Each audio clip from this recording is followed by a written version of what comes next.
Hey, and welcome to this episode of Build versus Buy, a 30-minute conversation with product and engineering leaders about situations during their career where they've had to decide whether to build or buy. If you'd like to be a guest, reach out to me at mangit@useanvil.com. That's MANGGIT@useanvil.com. If you enjoyed this podcast, please like and subscribe on YouTube or leave us a rating/review on Apple Podcasts or Spotify. Enjoy this episode. Okay, welcome back to another episode of the Build vs. Buy podcast. I'm your host, Mangit Ng, co-founder and CEO of Anvil. We are the fastest way to build software for paperwork. And today I have Jenn Knight. She is the co-founder and CTO of AgentSync, one of the hottest insurtechs out there today. And I'm really happy to have you on the show today. Thanks for having me. Awesome. Maybe to start, I would love for you to give a quick introduction of yourself, of your company, your work history, whatever you would like to share. Yeah. Let's see, a little bit about me. I spent the bulk of my career before I founded a company working in business applications, specifically in the Salesforce ecosystem. So I started my career in this space at a company called Blue Wolf, doing consulting on Salesforce instances. They're a solutions partner there, and then moved on to LinkedIn, Dropbox, Stripe, and got to see a lot of what it looks like to set up kind of back office infrastructure to support scaling tech companies. AgentSync, very different space than any of those companies. It's in the insurance vertical in the United States. That's what we focus on, but really similar workflows. So what we're specialized in is getting agents ready to sell in the ecosystem. When you talk to an insurance agent and they talk to you about a policy, for them to get to the point where they can have that conversation with you, there is a lot of paperwork and a lot of back and forth and a lot of regulation, which is not a surprise to anyone, right? Insurance, paperwork, shocker. So we really specialize in how do agencies, MGAs, MGUs, IMOs, FMOs, a bunch of things that no one actually knows about, and carriers help people get ready to provide policies to you and I as consumers of insurance. Awesome. I'm not going to pretend like I know any of those three-letter acronyms you just spit out there, but hopefully somebody listening in the insurance space will, and maybe they'll share what they mean with me. Yeah. Cool. So I feel like we met years ago at Dropbox. We actually started on the same cohort, but I feel like we only met during onboarding, and then you quickly went and hung out with all the cool like sales jocks, and I was up in a corner somewhere with the engineers. But Yeah. maybe we can talk a little bit before we dive into build versus buy. Building business applications, it seems like Salesforce is an interesting one where you're effectively buying Salesforce, but then you're building whatever you need on top of it. And you seem very well versed in that. Tell me a little bit about just that kind of thought process for companies when they are building on top of Salesforce. Yeah, I think it's a very fascinating place to live in. I didn't understand. I think all of us, when we start our career and you pick up a first skill, you're very narrow. You understand that. So I was very lucky to have kind of my first business application platform be Salesforce, because Salesforce thinks about themselves as a platform. And in about 2008, they released Apex. I was an administrator on the platform before that. So before they released that programming language, you could do still a lot. You could build quite a bit on the Salesforce platform, but it was somewhat limited. And they watched what people were doing on it, and they realized that there is what you say is the standard way to do a CRM and to do your sales process. But in reality, every business is optimizing a little bit differently, and they need the platform to perform a little bit differently. And so for Salesforce to really go out and kind of be the system of record for that part of the workflow for kind of every corner of the industry, they really opened up the way that people could use that product. To the point you buy Salesforce, but Salesforce doesn't sell you the exact way you're going to do that workflow. They sell you a platform that has all the tools to allow you to configure that to whatever is needed in your business. And I personally find that space really fascinating because especially businesses that are growing, and all business, they're responding to the market. They're responding to changes. They're responding to needs. It's not like you set up this one flow and you go, this is how we're selling forever. I'm never going to change my pricing model, and I'm never going to change my products, and I'm never going to change where I sell. And so Salesforce thought a lot about that and built a product that allows people to be really responsive to those needs. It Pro, you get to do that. Con can be if you don't have an experienced team operating on that application, you can build yourself something that's pretty creative. And when I was at Dropbox, it was a really fun time to come in to that space because we were at the point where we were starting to sell Dropbox for Business internationally. I got to participate in changing the underlying model of Salesforce to sell in multi-currency and to adapt that model. And that's what the platform's great at. But you have to know what you're up to, as all builders know, right? There are great ways to do things, and there are maybe some less efficient ways to do things. You got to make sure you know where all of the landmines are and avoid them as much as possible. Yeah. I feel like one of the interesting things you mentioned, which is every business optimizes their workflows differently. Every business does things a little bit differently. And that is very reminiscent of vertical SaaS companies where they're coming in and building software for a specific vertical.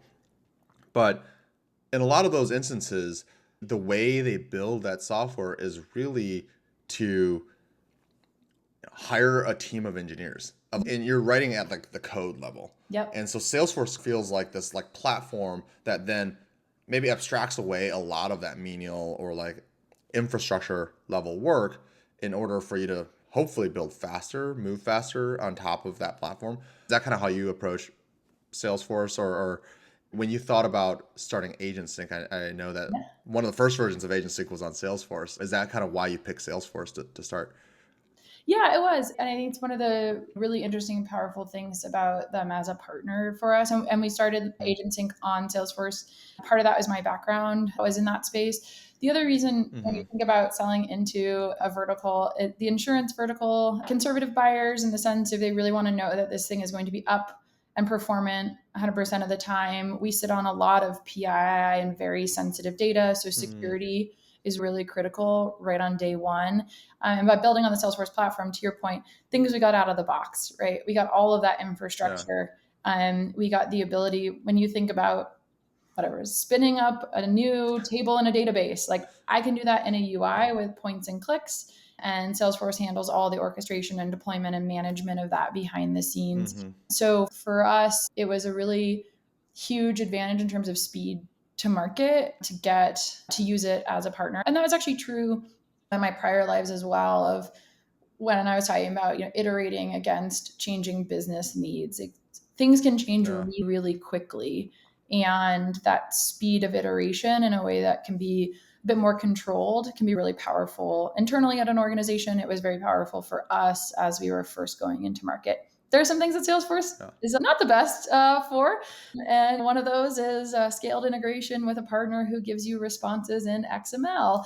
So, we've moved some of those off the platform, and we've really thought a lot about how do we blend that? Where is it smart to use the Salesforce platform? Where does it give us an advantage in market? And where does it actually make more sense for us to build it as a full 0 to 1 soup to nuts service in AWS? Got it. Yeah, I know. It sounds like you've had personal experiences with XML and Salesforce integrations. Yeah, it feels like it's especially for AgentSync, I'm projecting here a little bit, so please correct me.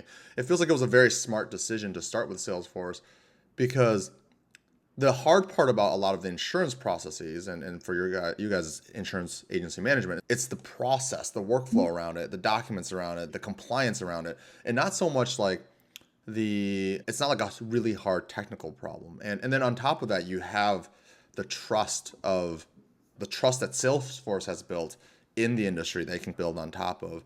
I know a lot of engineers, especially Dropbox engineers, definitely had this where it's like they kind of poo-pooed, oh, you're building on Salesforce, like you have to build it from, we're going to use Rust, we're going to use C, we're going to get as low level as we can because that's what we want to do. But a lot of times that isn't the right decision. It's just like the things you listed off just now, which is deployment, scalability, accessibility, even for somewhat technical but not developer people, is important a lot of times in making that decision whether to buy a platform or build it soup to nuts. And I think this is not the build versus buy conversation we're going to have, but I feel like we're just right in it. Salesforce is a perfect example here. Yeah. I started at Dropbox. It was about a weekend, and I met one of the engineers that I ended up working really closely with.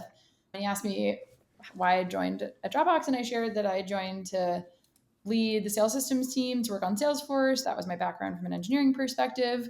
And he smiled at me and he said, well, that's interesting because we're not going to have it for very much longer. We're going to build it in-house. And I found that to be fascinating because at the end of the day, like, there could be a reason to build a CRM in-house. There is probably not a great one for a company like Dropbox because their value to the market isn't having really talented engineers work on a CRM where you can already buy one. It's to have them go work on the product. And lo and behold, I was there for 3.5 years. When I left, we had a whole sales systems team. We still had Salesforce alongside Oracle and many other internal applications. And so, commenting on this idea of maybe people's different perspectives on whether you should build it all from scratch or how it could be better building it all from scratch. And I've had the opportunity to work on Dropbox being one of those places, and Stripe after that, really integrated systems like order to cash systems where you actually have a blend of build versus buy, and you should. And you need to, because there's things about that overall application flow that you need an engineer in-house to help you with a piece of it. You have complex internal data that you have to feed into financial systems, but you also need a financial system that can do RevRec reporting.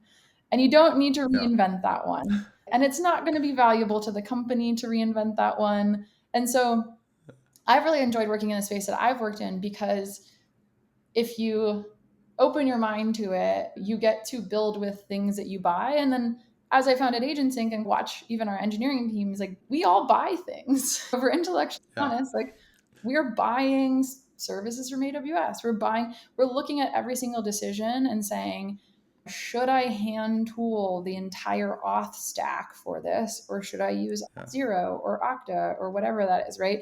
Or Ping, or should I do X or should I buy Y? And I think it's a more interesting space, right? We can all move faster, think about where our value creation comes from, and really invest our time and energy in value creation, and then work with partners who are obsessed with a certain surface area.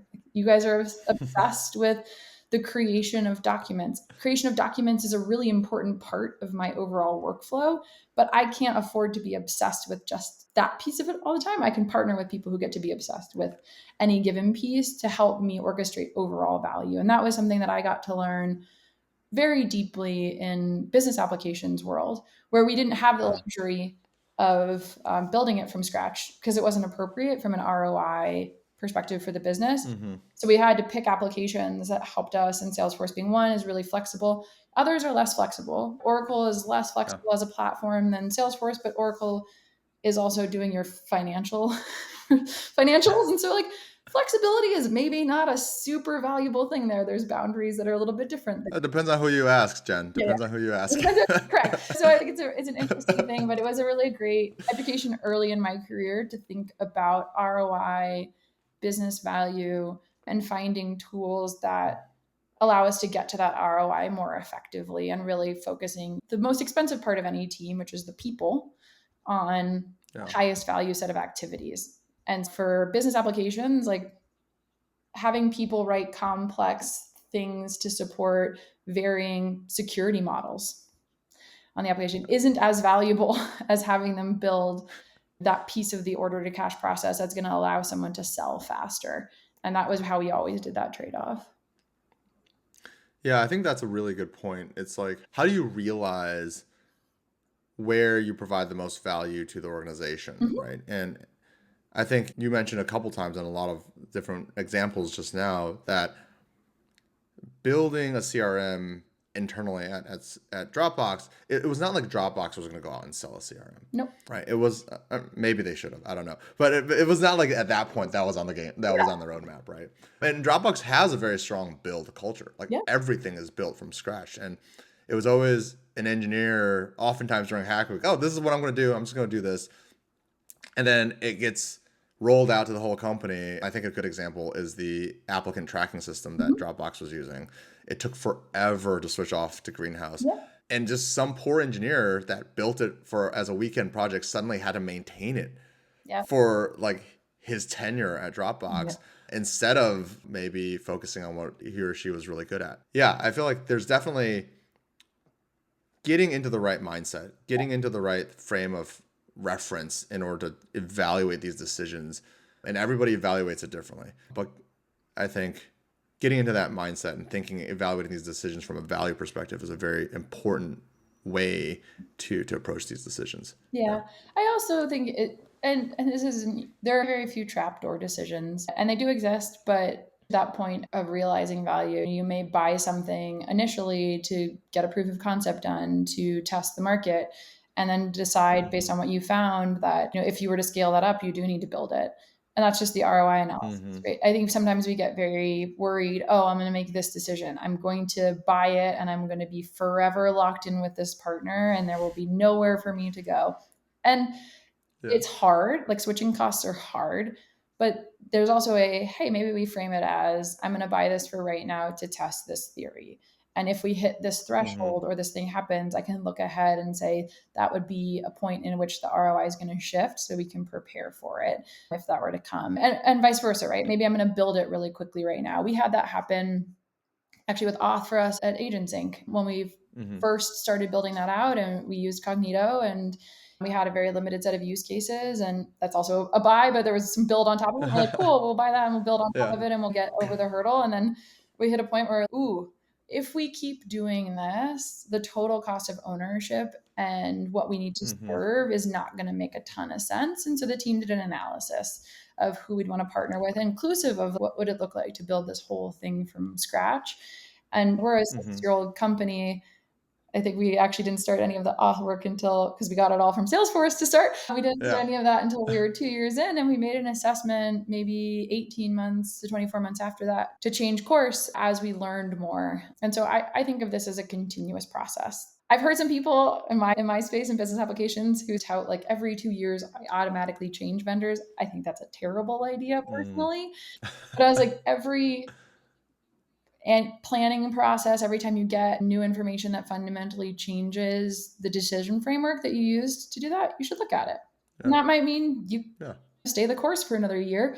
It might mean you make a change, but I personally find that stuff exciting. I'm like, you're not just building a thing and calling it one and done forever. And partners are changing so quickly. I think, especially with AI coming in, you and I have been having conversations, and our needs, 6 months ago, and what you guys were serving and where you're focusing has changed a lot. So it's a really fun space to be in, where someone might be doing something really innovative ahead of you that you can take advantage of.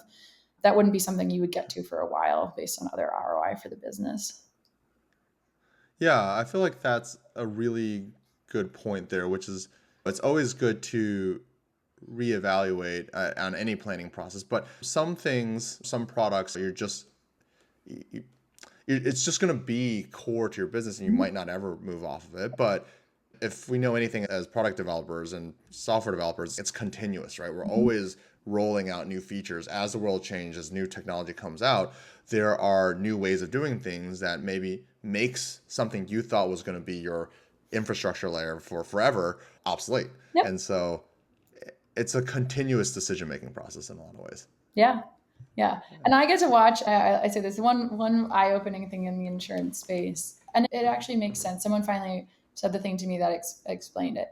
We have many customers who have mainframes, active and live and running policy administration. And I was talking to a CIO, and she made the point to me, they're in the life space. She said, we're going to have that mainframe until we pay out every policy that's on that mainframe. And because she's done the ROI analysis, right? Like, it doesn't make sense for her to go in and change that specific part of it, but it also didn't make sense for her to leave all policies on the mainframe. And so the insurance space is a particularly interesting one to work in, because they have companies been around for over 100 years. They adapt technology, they utilize technology. 10 years later, the technology is completely different. 5 years later, the technology is completely different. And they have, in some cases, some pretty interesting and complicated stacks as a result of that. And that's because it isn't realistic from an ROI perspective for a business to wholesale one to another. But it's been really impressive to see and talk to some folks who are contending with that, and how do they think about transformation and what are they buying. They don't buy on a 1 to 2 year time frame. They buy on a 5 to 10 year, 20 year time frame. They want something that's going to carry them forward. And so I've really appreciated being in that space, because the first time I saw a green screen, I was like, what? You're using a green screen? And people were like, oh yeah. Like I log into the mainframe to do this part of my job, and I log into this other thing to do this part of my job.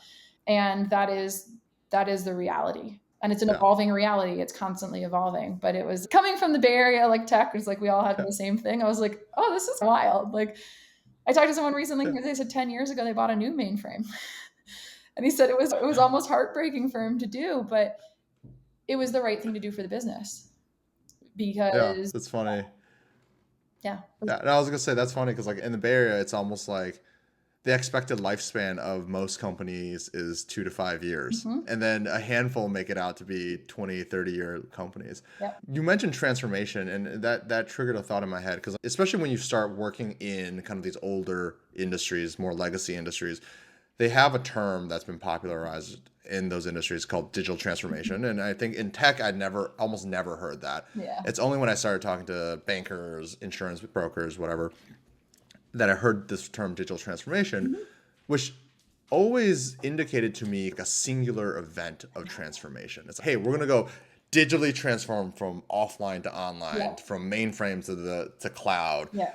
But the reality is, just based on your description, is it's a continuous transformation, and you end up supporting multiple systems. And imagine if you were putting in new systems every 5 years, just the number of systems you'd have to maintain and work with over however long you have those systems is insane. So I can see why the buying cycles are 10 years, 20 years in a lot of cases. Yeah. And I think it's funny. I worked in consulting, and so digital transformation, I feel like it's almost like dirty words when you put them together, because makes it a good word then. It makes a good word. Yeah, it's great. I think that more we're talking about it is a little bit more of an evolution, and you have a company that's running, that's successful, that understands that the way it's operating is going to need to evolve. Sometimes they need to put an initiative together to do a really big, hard push for one thing. Maybe that's, I need to take this data center and I need to get it into the cloud. And so to your point, I'm going to transform, 2%, 5%. To set a foundation that will allow me to over time migrate more onto that. And so it's not a place that has an opportunity, generally speaking, to do huge big bang, but that's also okay.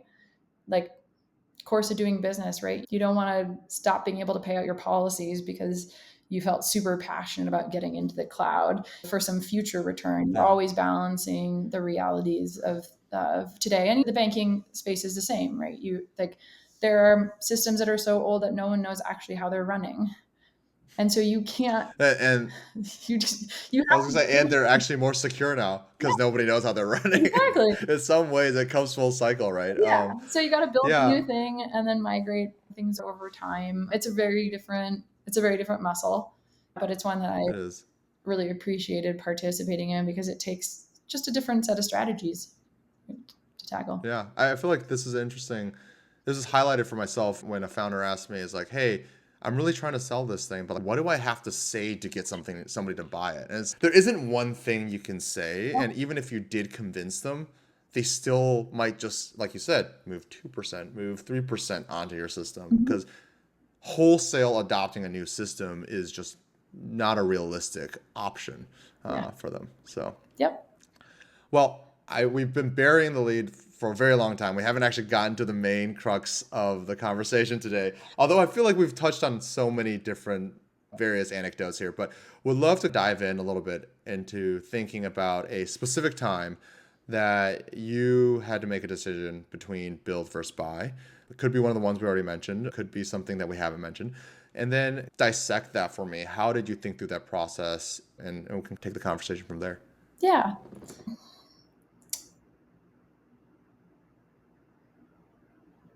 Let me think. So I've been like noodling on this, and I think I'll use an example from Dropbox. So when we were doing, and it's an interesting one because we already sort of touched on it, but when I joined, we were only selling Dropbox for Business. So the part of Dropbox that I supported was the enterprise side. There's a PLG motion for Dropbox for Business. There's a PLG motion for Dropbox.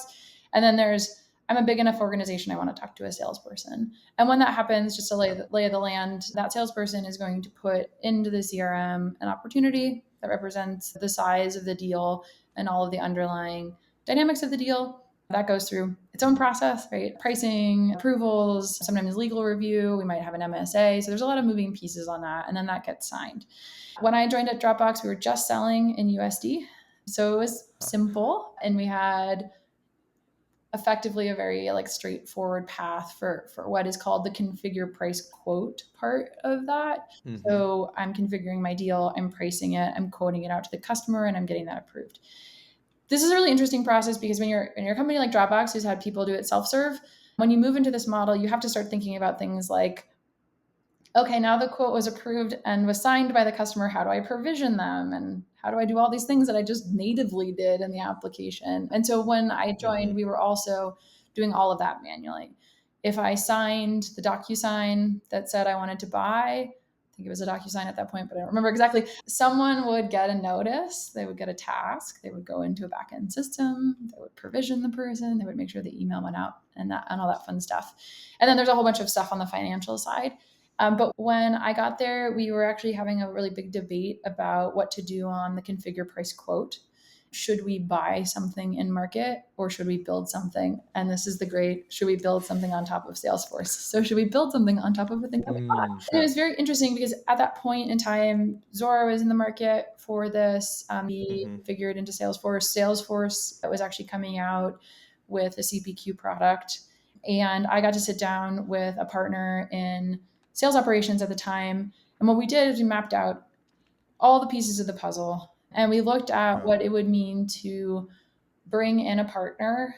What were their capabilities? How much would they make us adopt their process versus us having what we wanted? Where we use stack rank, right? We had our, what is out of the box for them? What is this going to cost us?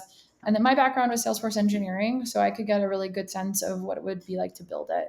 And ultimately for that first iteration, we built our own version of a CPQ as the front door on top of the Salesforce. On top of Salesforce? On top of Salesforce. Got it. But we did it instead of purchasing another tool that would sit on top of that to partner with us for it because we felt like, and I don't know what it's doing today. I haven't actually checked in with anyone, but for the entire time I was there, it worked really well for us because the ultimate decision for us on that was we didn't need some of the more complex feature set that CPQs allow for. And we had a very specific vision on what we wanted to be true about specifically the permissioning of like, when can you sell something? Why can you sell it? What I call the red, yellow, green light. I worked with Sam Isaacs. I don't know if you ever got to meet him on this, but it was, if you do these things, you get a green light. You can just give the contact to the customer. If you hit this kind of edge, you get a yellow light. You can have some fallback clauses. If you hit this whole thing, get a red light, it goes to sales operations for review. And because of that kind of structure and how we envisioned it from a user experience perspective and the scope of the functionality that was needed, it was just a bit different than what CPQs were offering in the market at that time. And so we ultimately did build that piece on top of a thing we bought, like I said, but we did build it. Yeah. I feel like it's fascinating because there's a one for context. Like I think when we joined Dropbox and you were making this decision, Dropbox was already a $10 billion plus company, hundreds of millions of dollars ARR, and they only sold in USD, which I did not realize. But the engineers were shielded, we were put in a corner, and we didn't realize all the operational stuff, which is it's insane how far you can get. And in some ways, it would have been a very fair point to say, hey, we got this far selling our product in USD only. Why don't we just keep doing that for the next if it ain't broken, don't fix it. And then the other thing that you mentioned, you've repeated a couple times now, that's funny, is in every build versus buy decision, it's always that you're building on top of something that you bought. We're not sitting here reassembling atoms, you know. We're buying AWS. Like Dropbox was built on AWS, right? Like, so you're always just building on top of something that you already bought. And the question seems to be almost like, what are the primitives that thing you bought provides you and the flexibility that you can have if you build off this primitive versus maybe a higher order primitive that like dictates some of the process to you. So Correct. I feel like in summary, that discussion around build versus buy really seems to be a trade-off between flexibility versus simplicity, maybe in that way. Yeah. Yeah, that's actually one of the reasons I find, and maybe because I came from a place that's you always start with a buy. We didn't have the luxury of building from scratch. As I find these conversations to be always a little more humorous because it isn't binary, right? Yeah. And I think to your point exactly, it's what is the point at which you need maximum control and where can you see control, right? Because when you do buy something that's on those higher orders, you are accepting somebody's way of doing it. And you might have an edge case that doesn't fit into that, or you might have a main use case that doesn't fit into that. And that's really the question. Does my main use case or my main use cases that I can see today and tomorrow fit into how this, party that I'm purchasing from, how they operate and how they think? Or am I like over here? And am I going to die on a hill of a bunch of different edge cases? And I think about the billing space in particular, and the order to cash space is a really fascinating one because everyone does it so differently. And so the farther up you go, you end up having to inherit someone's like very specific perspective. This is how you should bundle. This is how you should bill. And that can be fine. It can be fine if you fit into that box, and it can be hell if you don't. And so that's how I always think about that, right? Is in certain cases it's great, and in certain cases it's better to, I think about this for us, when we think about auth, we know that there's certain patterns that customers are going to want. They're going to want SSO. They're going to want these different capabilities. And if we build it ourselves, every single one of those interactions is going to be its own fun dance and negotiation. If we buy from someone who works with our customer base, they have to serve that every single day. And we just get an easier path forward. And that's more important to me than there's probably a future edge case I haven't thought of yet. I know that. I'll die on that hill when I get there. But in the meantime, the speed and the removal of friction and the way that we can participate in customer conversations is worth it. So it's always a trade. But I always say, let's make it an active conversation, right? The worst you can do is make it a passive conversation. Make it an active conversation and challenge yourself to think about all the trade-offs. Yeah, I feel like what you just said there to me is, in summary, it feels like it's like, how far can you get? Can you push further with this buy today and then worry about how far you can push later? Don't worry about all the things that are going to stop you when you hit that barrier. It's like, worry about how to overcome that barrier at a later point once you're at the barrier. Yeah, cool. So back to the CPQ thing. Yeah. So you said initially built. Did they change course later on? Did they move on to another platform? Or as far as I know, it's been a minute since I've been there. Could probably reach out to some folks who are around or for after that. It to the point of how far does it carry you? It carried us very far. It was the system that was still in place when we were getting ready to go public. It was a system that went through that for the auditors. Was it a perfect system? No, nothing's a perfect system. And they may have, and to the point about innovation, when we were doing that work, it was 2014, 2015. And Salesforce CPQ was relatively new at that point. Today, what the offering from Zora or Salesforce CPQ looks like and what it looked like in 2015 are not the same. And so I hope, there's always a part of you that builds something. You're like, oh, maybe it'll live forever. But really, I hope that someone looked at it and well, that was cute. But actually, the smarter thing for us to do with our capital and our time is to move on to this tool that's going to serve us for our next phase. And to the point of tools moving a lot. When I was at Dropbox and when you were there, Stripe was not Stripe as today. And we were only selling in USD. And what that meant for Dropbox is they had to establish the relationships with the banks and Chase. And that's a ton of work. And when we started going international, it was a ton of work. And while I was there, they were looking at reassessing that. And it wasn't a wrong choice, right? It was a choice that they had to make at that time based on what was in the market, but it is not a forever choice. So I don't know the answer of what they're using for CPQ today. Part of me really hopes they went and bought something because I think the business has probably evolved enough between 2017 and today. That would be a worthwhile choice. But it would also be cool to learn that what we built could be extended in scale. Both of those could be a great outcome. Yeah. Cool. So it sounds in retrospect, it was the right decision at the time for sure. Feels like you're pretty proud of what you built. It took Dropbox IPO, which is honestly very impressive. The scale that we were hitting at that point in time on multiple continents. I remember we were launching new offices all the Yeah. time back then. Was just very different from when we first started. So having something that supported that journey through that time, that's pretty cool. Yeah. Cool. Maybe just to start wrapping things up a little bit, we always have two questions at the very end. So we'd love to hear something that you're excited to be working on, whether it's personally or professionally, and like just share a little bit more about it. And then we have another question afterwards that I'll ask after you respond. Let's see. What am I excited to be working on? I think as a founder, thinking of things personally, I was like, I have a daughter who's almost 4, so I'm excited to be working on learning how to parent.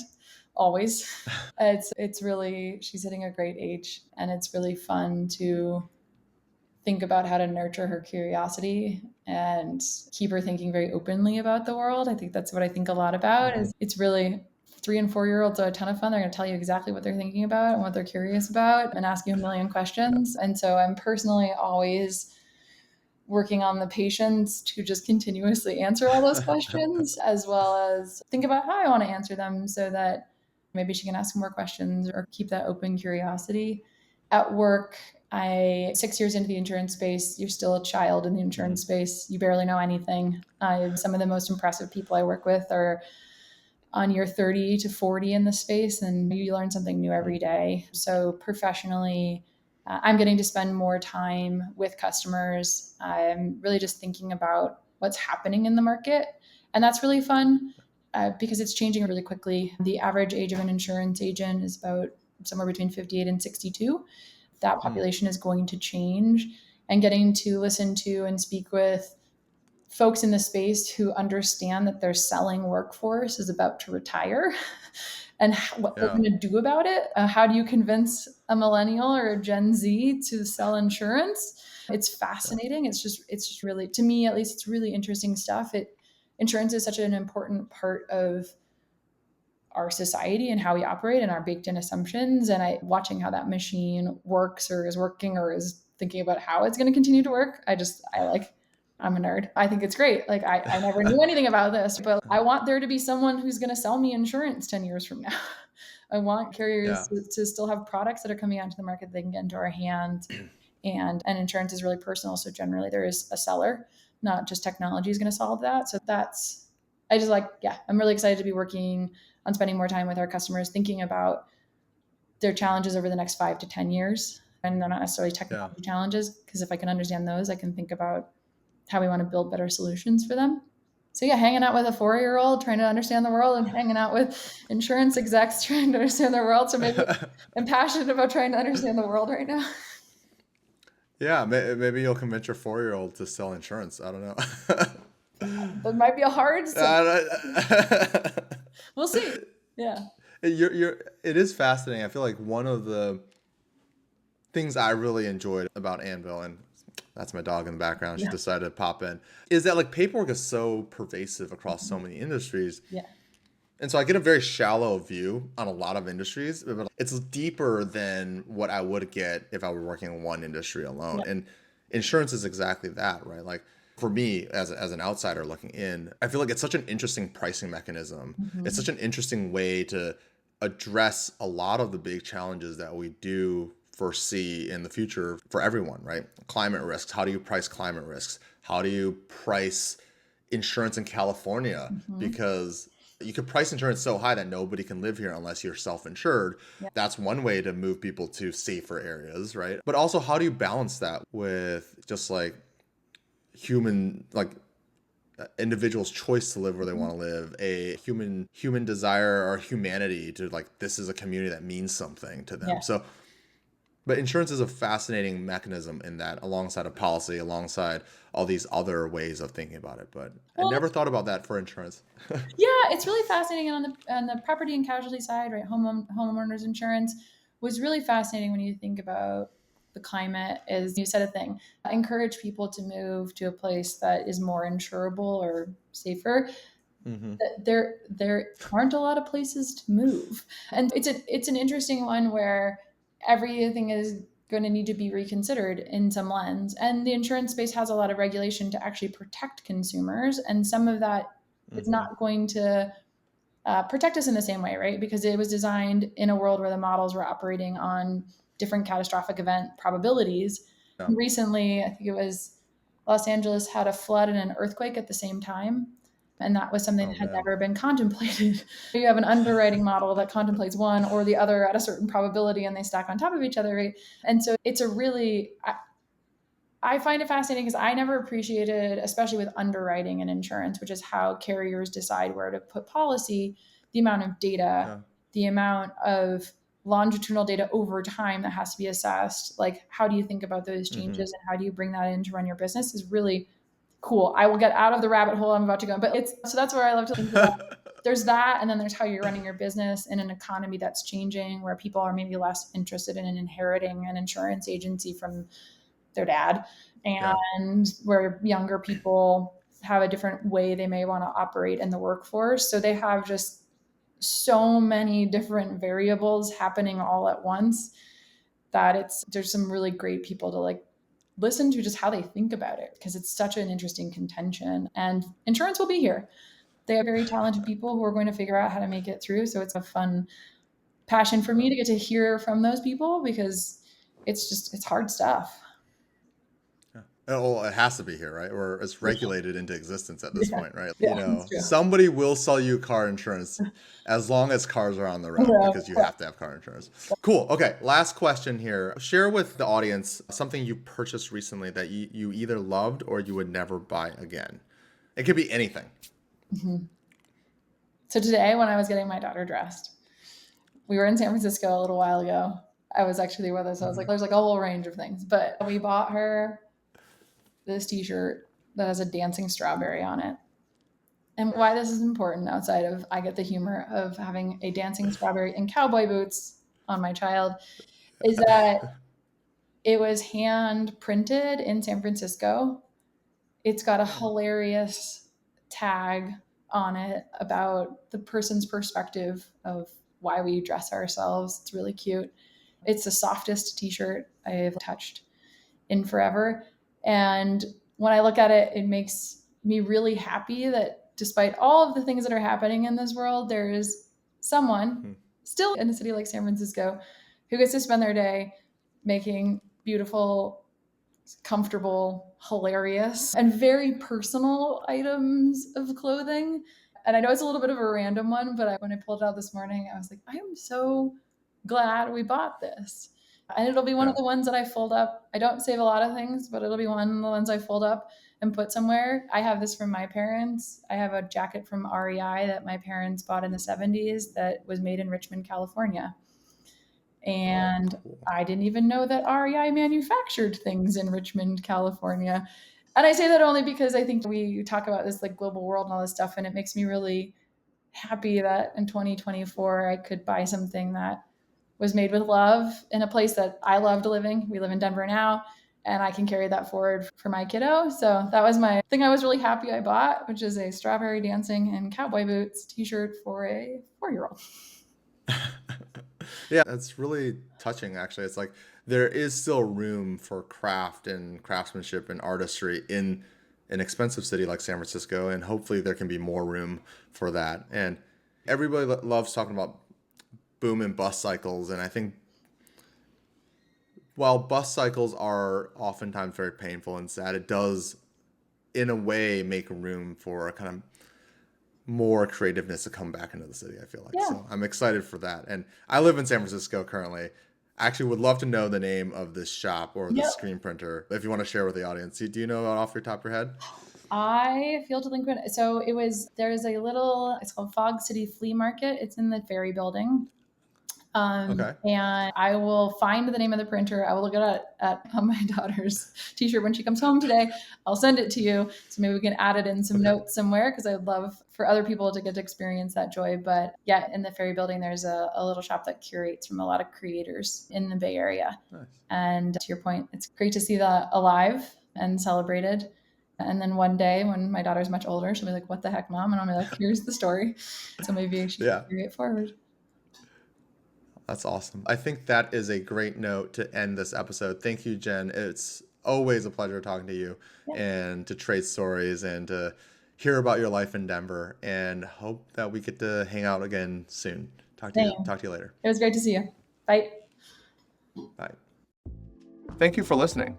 If you found this show valuable, you can subscribe to the show on Apple Podcasts, Spotify, or here on YouTube. We'd love if you could leave us a rating and/or a review, as that helps others find this podcast. See you next time.